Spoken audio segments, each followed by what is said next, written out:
Hello, everyone. Welcome to William and the Magic Box. Today on our show, we are going to have Cooper. Cooper is from New York City in the USA. So let's see what Cooper has to say. Enjoy the interview. So, hello, Cooper. How are you? Good. I'm so good. How are you? Very well. Thanks so much for taking the time today for the interview. Thank you. Yeah, of course. This is So, fun. tell me, how's your day going so far? Okay. I woke up at 8:45. I worked last night. So yesterday I worked from 10 a.m. to 6 p.m. and Mhm. then bartended from 8 p.m. to 2 a.m. Got home by 3, went to bed, went straight to bed, woke up at 8:45, took a shower, and came right back to rehearsal at 10. Oh my So, God. yeah, Wow. I am tired, but I'm doing what I love, so it doesn't feel like it's crazy or whatever, you know? Oh my God. Thanks so much for taking the time on such a busy day for you. Thank you. Yeah, yeah, of course. This seemed really interesting, so I'm happy to do it. So this busy schedule, it happen like almost every day, every week. How does it work for you? It happens Monday through Saturday. I see. Yeah, yeah. Wow. Yeah, it's a lot. So tell me about the rehearsal you're having right now. So I am in rehearsals for a musical called Cats. Have you ever heard of Cats Of before?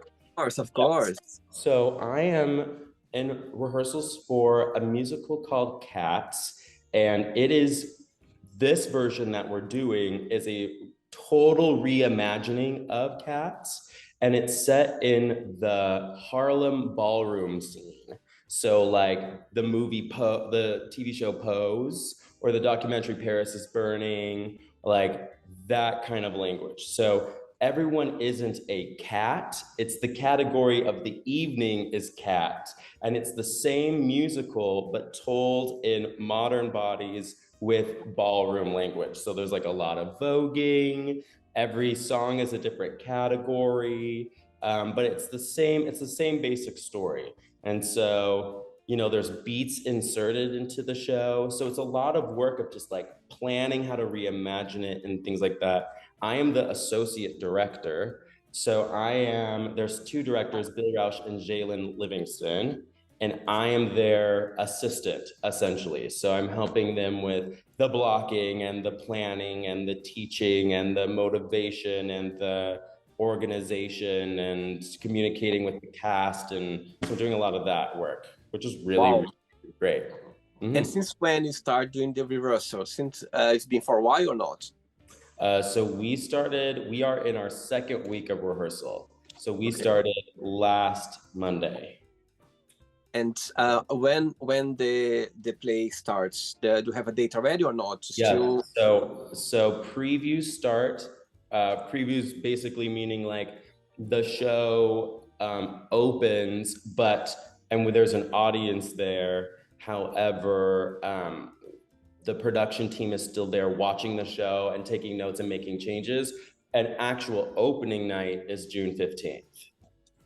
Close, already close, not far. Very close, like four weeks away, 5 weeks away, something like that. Yeah. God, that's interesting. And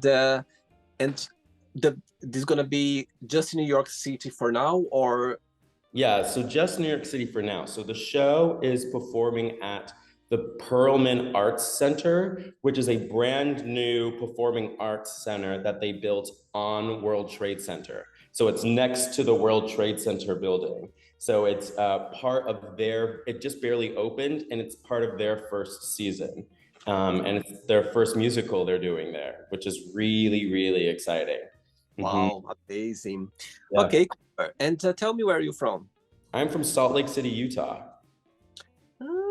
I had a few guests on the show from that actually. And why Mhm. they changed from Salt Lake City to New York City? Because at a certain point, when you dream of being a director, like myself, um, there's only you can only go so far in Utah. You know, there's a ceiling there. So I really wanted to be in a place where the opportunities are endless, you know, and there's no better place on the planet really for endless opportunities, especially in the creative field like New York City. So that's why I moved here. Mhm. Wow. And how long have you been living there for? I've lived in New York for 6 years. And then before that, I lived in LA for 4 years. So I've been out of Utah for, well, I guess I've been out of Utah for 11 years now. Like maybe I was in LA for 5 years and New York for six. Yeah. I see. Okay, Sure. so during the interview, I'm going to explore a little bit more about your life overall Sure. and also about your journey so far, okay? Okay, go. Cooper, before we start our journey within the Magic Box, I would like you to tell me something interesting about yourself or maybe something that not many people know about you. Hmm. Something that not many people know about me. I'm a huge history nerd. I love history. I love it. I love documentaries about history. I love documentaries in general. I love like biographies on famous people. I just read a whole biography on Rasputin that I thought was so interesting. I'm reading one right now on Marie Antoinette that I think is really interesting. Oh, So that's something. And I'm also a very big video game nerd too. oh So I wow. like love my Nintendo Switch, my PlayStation 5. Yeah, I'm a nerd. I'm a nerd. Yeah. How often do you play your video games? I don't really have a lot of time currently to play them, but when my schedule is a little bit more typical, I usually play like every night for an hour before bed. Oh, Yeah. Yeah. it's your therapy of the evening before. Yeah, it really helps with my mental health. It really like takes me out of whatever the current problems I'm sort of musing about. Yeah, it's really fun. Okay, Yeah, Cooper, you ready to go on a beautiful journey through your memories in life and share your point of views? sure. Yeah. Welcome to William and the Magic Box. So I've Thank got here you. my best friend.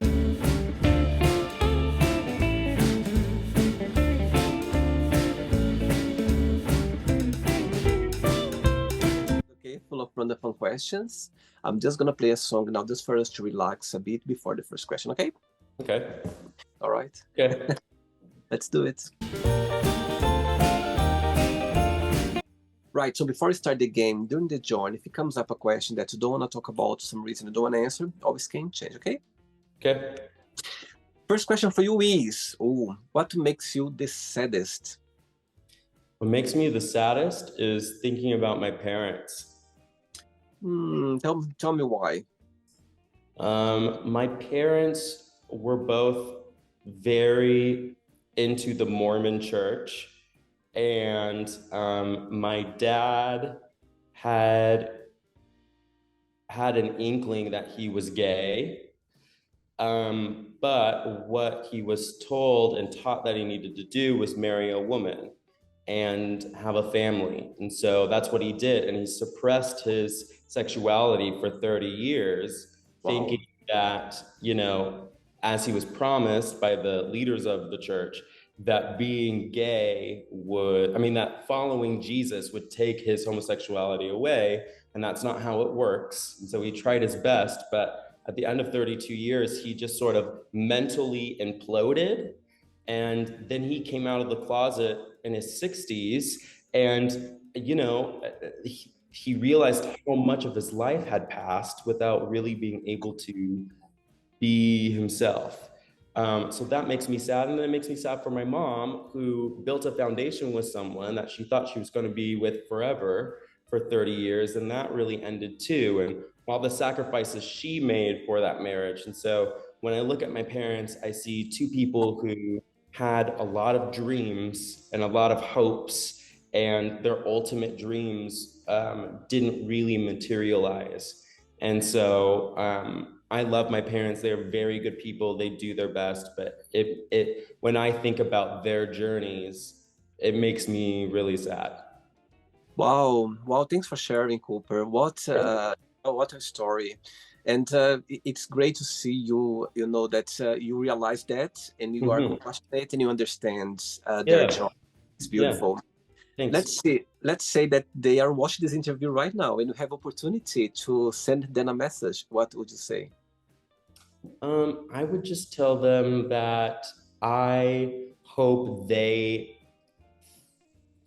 consider me the realization and manifestation of their dreams that they had for themselves. And that the 32 years that they were together, though they were definitely not perfect, they really, they really helped me establish the kind of person that I am and the things that I want to accomplish in this life.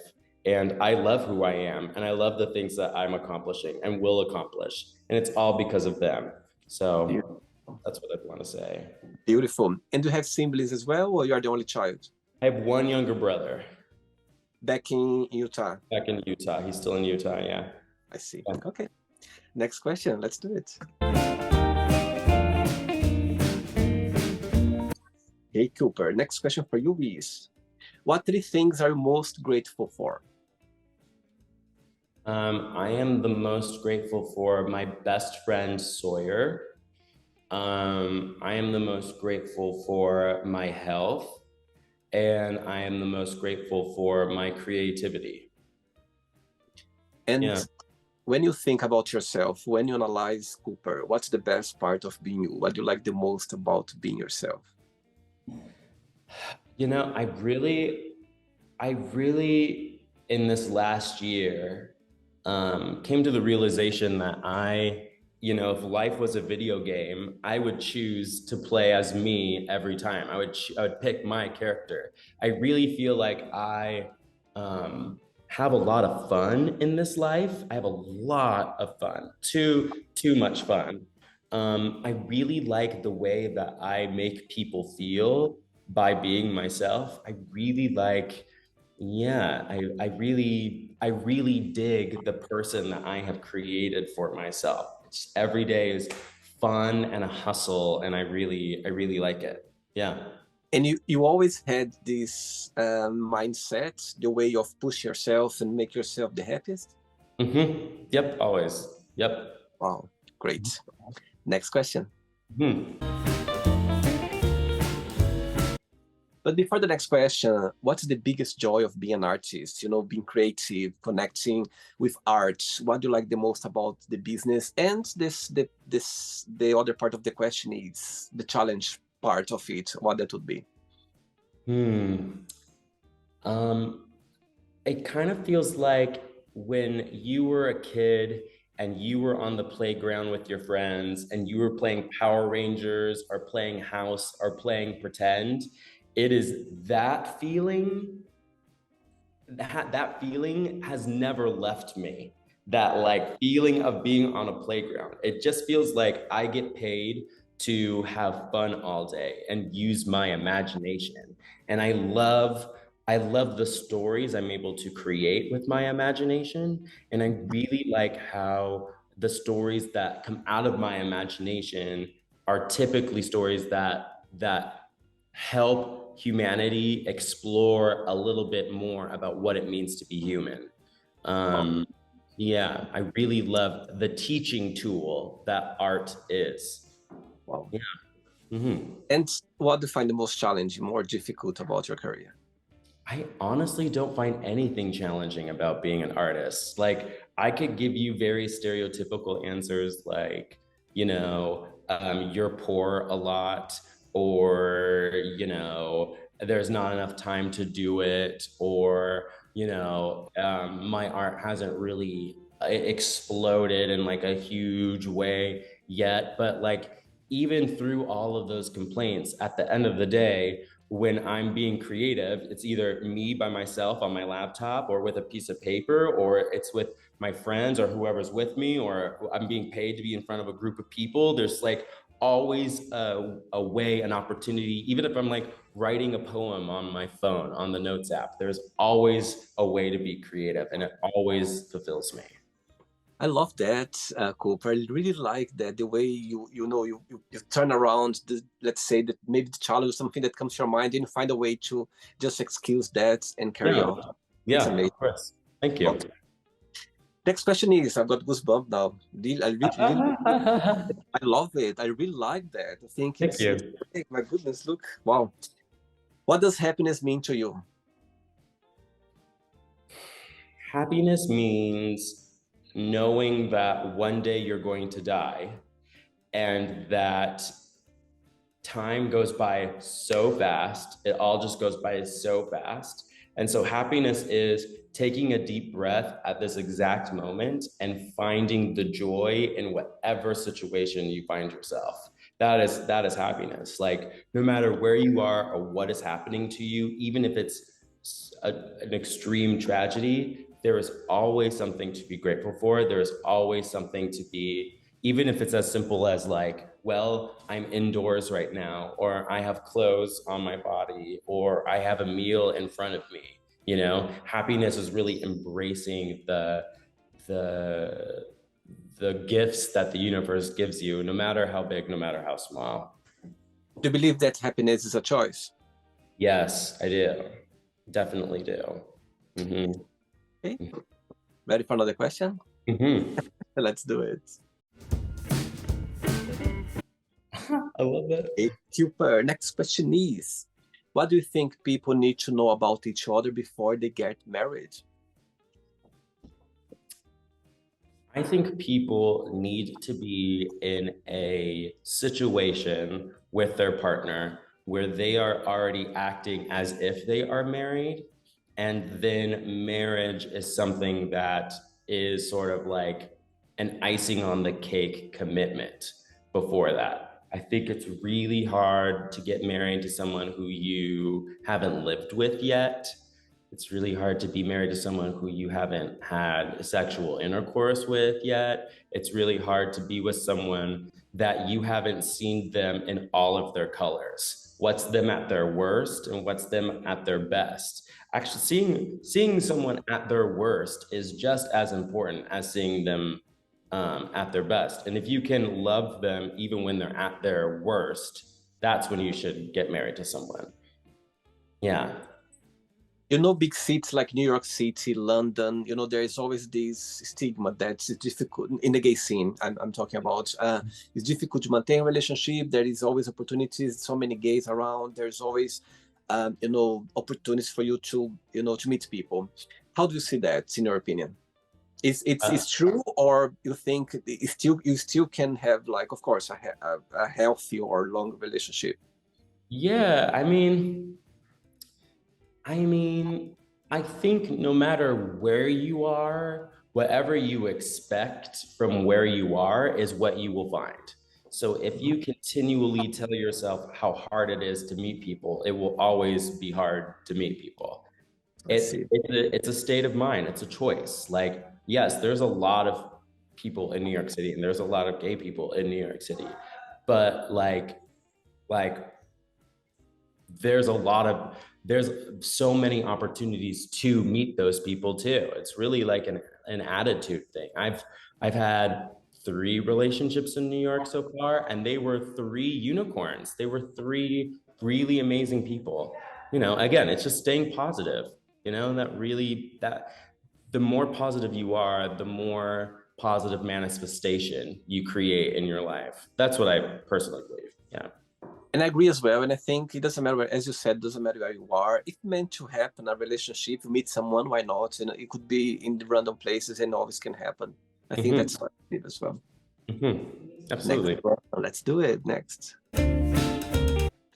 Before the next question, Cooper, as you already talk about, your parents, about the sexuality of your dad, very open. My question for you is, you know, for you growing up as a gay boy, it was difficult. It was a bit, strange, or did you have the support? How was your experience, if you can share? Um, Growing up was miserable. It was miserable. It was really, really bad. It was, I was raised in the mountains of Utah, in a very, very, very small town. Every single person in my town was white. Everyone was white. Everyone was Mormon.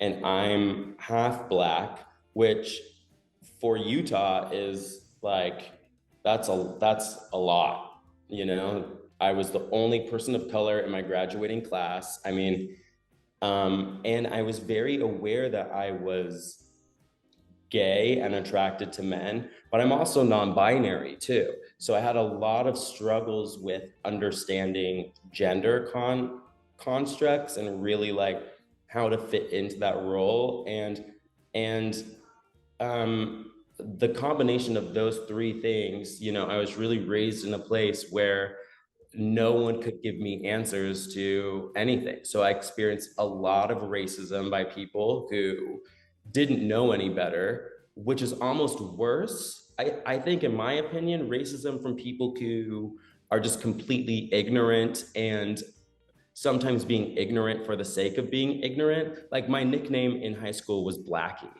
Everyone called me Blackie, which is crazy. And then on top of that, I was made fun of for being very effeminate too. And so every single day felt like a performance. It really felt like a performance. And it's actually how I got into acting and theater and film and stuff like that, because I was spending every single day like preparing to become a character that was palatable for everyone around me. And it never seemed like my performance was successful enough. And then to compound that with my parents having a very difficult marriage, and then my younger brother has significant special needs, significant special needs. So when they weren't fighting with each other, they were taking care of a really difficult situation. And so Mm-hmm. I really had to, by myself, figure out not only how to unzip the character that I was habitually creating for myself, but then how to honor how I actually felt inside. And that didn't really happen until I was 23, when I finally came out of the closet and was like, okay, I can't like pretend to be this like really, really Mormon, really white, really masculine, hetero version of me, because that's not who I am. And that was very dramatic, It was like I lost a lot of friends. I attempted suicide twice. Oh, My parents both took me coming out. My mom took it really well because she always knew, and my moms always know. yeah. But my dad, who was himself very zipped into the performance of being a straight, he was like, great, now we have two mentally challenged children, and he was, it's a very hurtful thing to say, but he was pretending too, so so really, it really was a journey of me having to do the work for myself and learning really hard lessons and really learning how to be organically me with no one's help, which I think is better. I think that's better, honestly. So I wouldn't have I it any other way.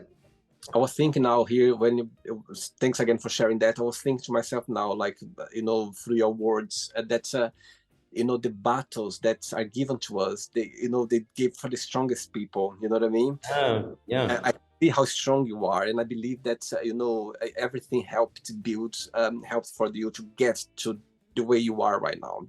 correct. I'm gonna ask a question, a personal question, but you don't need to answer, you don't need to get details, and I can cut, okay? If you don't want to talk about. Sure. My my question for you is: do you think that the fact that you came out, do you think it helps your dad to find himself and be more true to himself, or not, regarding his success? Absolutely. Yeah. Absolutely.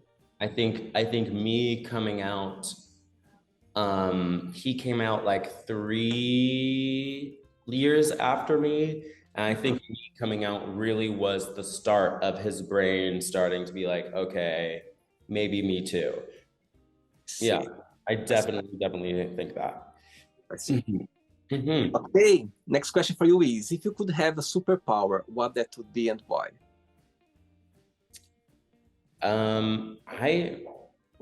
I kind of feel like a superhero already, just being me. Wow.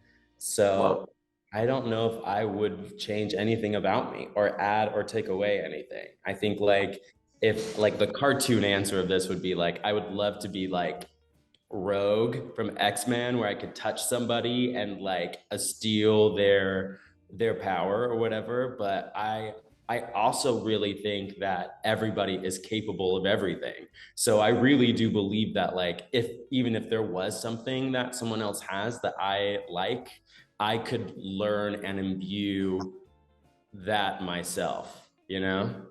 What's Yeah. your what's your superpower? My superpower is being radically present Wow. and really being able to absorb the environment that I'm in and see it with perfect clarity. Really Oh, being able to like understand where a person is coming from. I'm really good at like reading a room and giving people exactly what they need to make the frequency of the environment that I'm in raise. wow. When I have a bad day, I take whatever environment I in and I take it down with me. So I have to be really conscious of that. But I think I just vibrate at a very fast, high frequency. I think it might be my ADHD or the amount of coffee that I drink, whatever. But I really am able to sort of lift people into whatever frequency or an aura or environment that I desire to create. And I love it. I have no doubt of that. Talking to you, I feel your energy through the video right now. It's amazing. It's Thank amazing. you. Thank you. Because you know who you are and you know your strengths, you know your power. I think that's Hmm. what, you know what I Hmm. mean? You're good with yourself. You know your weakness, your strength and everything. And I think that's very powerful. I Thank totally you. understand. Absolutely. Thank you. Any questions left? Let's do it. Yay. Next question is, what do you like the most in your best friends? Oh man, that's a great question. My birthday is tomorrow, actually, Oh my and God. I'm having a big birthday party. I never throw birthday parties ever, but I'm taking 12 of my best friends to dinner, and I was looking at that list of the people that I was bringing, and my friend, I had like, created a group text, and my friend saw the list of people and texted me and was like, wow, you only really collect very special people. I Wow. really feel like there's just all of my friends just have like a special something, whether they're like a radical in their fashion or radical in their gender expression or radical in their the way they speak or whatever. All of my friends are very um they vibrate at a very high frequency, and I find it hard to be friends with people that I can't learn something from myself. So all of those 12 people have specifically like a quality about them that I very much want in myself, so that when we hang out, we're hanging out and we're talking, we're being good Judies, but I'm also like learning and like, oh, I see. Like my friend Javi is like his taste is so exquisite. Like everything from his watch to his cologne to the way he does his like his hair and his beard and the clothes he just takes so good care of himself that I'm always like oh, and then my friend Alex is like he is a therapist, and the way he talks to people and makes people feel so seen, and then also just like validates whatever it is that they're going through and also building them up. It's like what an incredible quality. And my best friend in the whole world, Sawyer, is like he has a IQ of 143, so he's an actual genius, very high IQ, And Wow. the way that he is able to negotiate, like he is capable of everything. He could build a dresser, he can make a song, he could write a book, he could do anything. And the way he sort of navigates learning things as but honoring who he is inside too, and always with humor, it's like he is the greatest example to me of positivity, of just like being yourself at all times no matter what you're doing. I love my friends. I love my friends. I could talk about this all day. I can see your friend, the last one you just mentioned. I imagine both of you together explode uh, positivity everywhere. it's so fun. Yeah, it's very fun. Oh, beautiful! I can feel all of them smiling right now. Watch this Hmm. interview. Oh, uh, sweet. yeah, he's great. Two questions left. Let's do Hmm? it. As you know, of course, you be an artist and you lived in LA. Now you are living now in New York City. In your opinion, what's the difference of being an artist in LA and what's the difference in New York City? What's the difference being an artist in both? I'll believe one of the two main cities in the Hmm. US for Hmm. for artists overall. Yeah, that's a great question. So, New York and LA could not be more opposite if they tried. Everything about New York and LA is exactly opposite. So for example, the weather in New York, it is May 16th. It is 50 something degrees and rainy, and it is the middle of May. And then it will be so hot from June to September. It will feel like you are melting, and then bam, cold for 9 months. Where LA, it's 80 degrees every day, all year. You know, Wow. in New York, you can get on a subway and get anywhere you want to go in 25 minutes if the subway is working. Your friend Right. texts you and is like, "Hey, let's go," whatever. It's like, "Okay, I'll see you there." Jump on a subway, you're there. In Like Los London. Angeles, it if your friend texts you and is like, "Hey, I want to go to such and such restaurant," that you get in your car, you're in traffic for 2 hours, and God. then you have to find parking. So you're circling and circling and circling and circling streets looking for a parking space. And then when you look for the parking space, you have to read, okay, when is street cleaning? When am I allowed to? Okay, Monday through Thursday from 5 to 6. Oh, dang it, it's 6:10. So then you have to drive. It's a nightmare. They're Oh just my God. totally different. And also, New York is like the it's like very heavy into like theater, and LA is like film. So it's just a totally different thing. The music industry is kind of in both, but it's mostly in LA. The dance industry is kind of in both. Like they now do TV in both too, so it's very similar. But I feel like, and this is my opinion, this is just my personal opinion. I think New York is a place for artists to become artists, to really become very into their individual art that they can do, no matter what that is, and how to refine that. Where LA is very like, I want to be famous, I want I to be a celebrity, you I know, I want to be, I want to kind of do that sort of thing. So it's just very, which isn't bad, which isn't just bad. It's just different. very different. Yeah. Interesting. Wow. Yeah. Next question is, what's your morning ritual? My morning ritual is I wake up and I immediately write 3 pages of stream of consciousness journaling. 3 pages, Wow. where I don't read back what I wrote. I just write it, and I don't edit myself. And I just write whatever my subconscious tells me to write. And then I Interesting. shower. So cleanser, and then body wash, and then beard oil, and then I dry myself off, and then toner, and then moisturizer, and then concealer. And then I spend way too much time deciding what to wear. Way too much time because I love clothes. I love fashion a lot. So then it's like, I really have to learn how to put my outfits out the day before. But like today, I was late to rehearsal because I'm wearing these like leather pants Oh that my are God.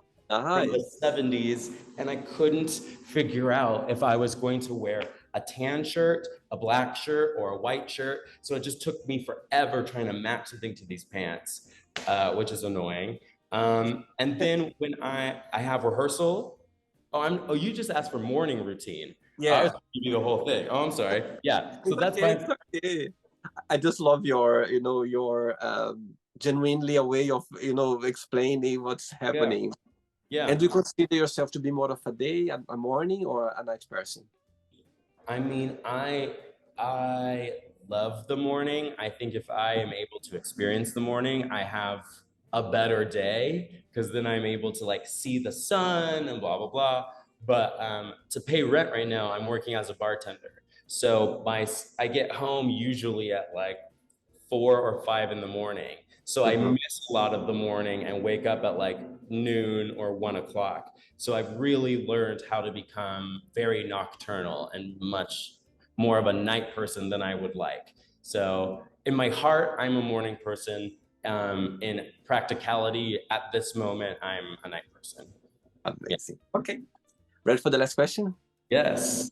Do it. Last one.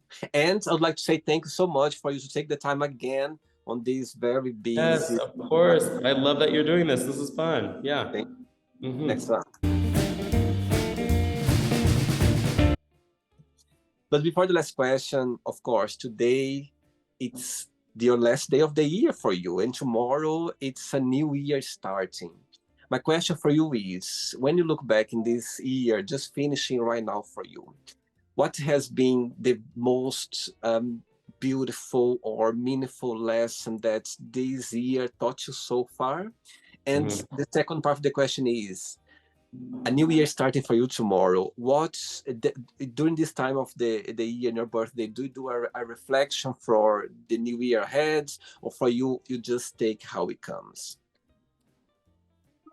So my 35th year on this planet, um, if it, I hear that every 7 years, your blood completely changes. Like your blood goes through like a new cycle, and you sort of become a very different person. And I really, really felt that this last year, and a lot of things changed for me.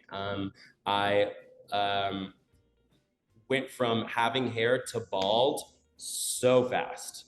Wow. And my skin feels different. And um, I need a lot more water. I have this giant water bottle, but I need to hydrate a lot more. My acid reflux really became like if I have a spicy pizza, I will feel that and my skin will itch. Or if I have coffee and I drink during one 24-hour period, oh my gosh, my heartburn will be crazy. So this year was really like having to sacrifice a lot of things to Hmm. make to keep my health intact. A lot of things. So like not drinking so much, not drinking so much coffee, and then also just the ego death my hair of my hair, and like it really changed the way I look. And I just started shaving it off, and I look very different with it. And I personally don't find it as attractive, but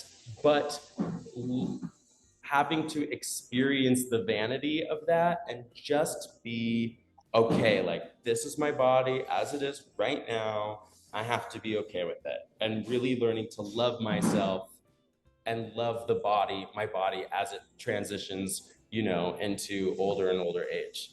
Wow. So I think on this, the last day of my 35th year, I think I've really accomplished that. Just being like, okay, that doesn't mean I won't, fly to Turkey at some point and get that $4,000 hair transplant thing. I mean, maybe I still will, but that's like not my priority. My priority is not looking as attractive as I want to look. My priority is being healthy. And so that was really that lesson.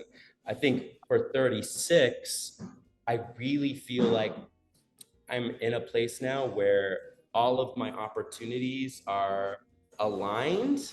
And so now it's about me really going for the kind of career that I want, really like sending bold emails to people I want to collaborate with, really like, creating a good website for myself, really. I also write too. So submitting my scripts and really just being radically bold with my talents and asking for opportunities and creating opportunities for myself while maintaining my health, I think is my next year's goal. Yeah. Amazing. Last question for you is, do you have any nicknames? Any nicknames? Growing up in school, Blackie, but it was also Cooper, the super duper pooper scooper was a really popular one. People that know me really intimately call me Koopy, which is kind of cute. People who like casually know me call me Coop. My friends call me, so, yeah. How your partner calls you? Koopy. Koopy. Yeah. Oh, Yeah. very sweet. Right, it's not the end yet. Let's play now the word association game. Okay, I'm going to give away some words. Just tell one word that comes to your mind. Quick thinking. Let's start with money. Green. Fear. The ocean.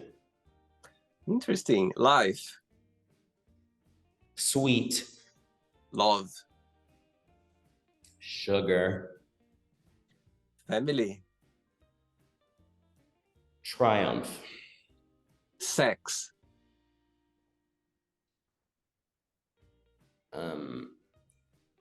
Chocolate. Interesting. Religion. A joke. Funny. Friendship. Like a ring of keys. Keys. Politics. Scary. Desire. Truth. Regret. Unnecessary. Success. Inevitable. Wish. Which? Wish. A wish. Fun. Happiness. Easy. One word for Salt Lake City. Stale. One word for LA.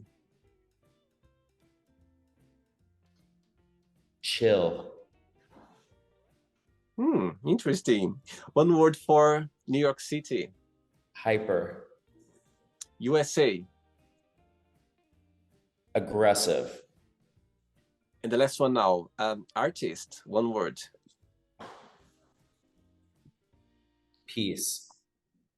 Let's pretend now I'm going to meet your partner for a coffee, and I'm going to ask him, define Cooper in one positive word and one negative word only. What he would say? I think the positive word and the negative word would be the same, and it would be that I'm Bugs Bunny, that I am a cartoon a little bit. Mm-hmm. Actually, one word for video games. Relaxation. Amazing. Let's play now, Cooper and the Magic Box, and you can ask me a question. Right, you can ask me a question now, Cooper. What inspired you to do this? Wow. You know, when talking to you and I can feel your energy when you talk about yourself being an artist, expressing yourself through arts, I could literally have the same feeling as well when I'm doing here the interview. So the inspiration about the show, it's about, you know, when you wanna so bad to express yourself and show who you are and to, you know, to tell a story. Yeah. Mhm. So that's the big inspiration for me to sit down here, connect with so many people around the globe, and knowing that I'm gonna learn something, I'm gonna share something, I'm gonna get emotional, I'm gonna get goosebumps, I'm gonna get involved in their stories somehow. So the big inspiration for me is about people. Totally, Mhm. 100%. I have no idea how lucky I feel every time when I sit here and I connect with someone, you know, amazing like you, someone that, my God, talking to you, I can feel your energy. Trust me, I feel your energy. So imagine how powerful it is for me to be able to do that. So for Mhm. me, the big inspiration about people, because all of us, we have so many stories to share, we have so much to connect with other people and to learn as well. So the big inspiration is people for sure. Mhm. I love that. Yay. I love that. Did you enjoy the interview, Cooper? I loved it. This was great. This was really great. Of Again, thanks so much for taking the time for the interview on course. your busy schedule. And Of I'm course. so happy actually that we are connecting in your Yeah. last day of this year for you, 35 years old. Yes. God, and tomorrow is another year. So I wish you all the best. I wish you that, you know, you carry on with this, never lose this energy that you have, like this very genuine energy that you have, because that's what shows you. That's what it's about you. And I'm sure your friends Yeah. can agree with that because Thank you. it's Thank about you. you. It's about you. You cannot be different. I cannot picture you different because it's so visible. So carry on, and I wish that you have an amazing year ahead with, you know, your dear ones. And yeah, that's. I'm so glad we connected on this date today Yeah, for this sure. is great. This is so great. Thank you so much. Before you go, if you can share a positive message or anything that you live by.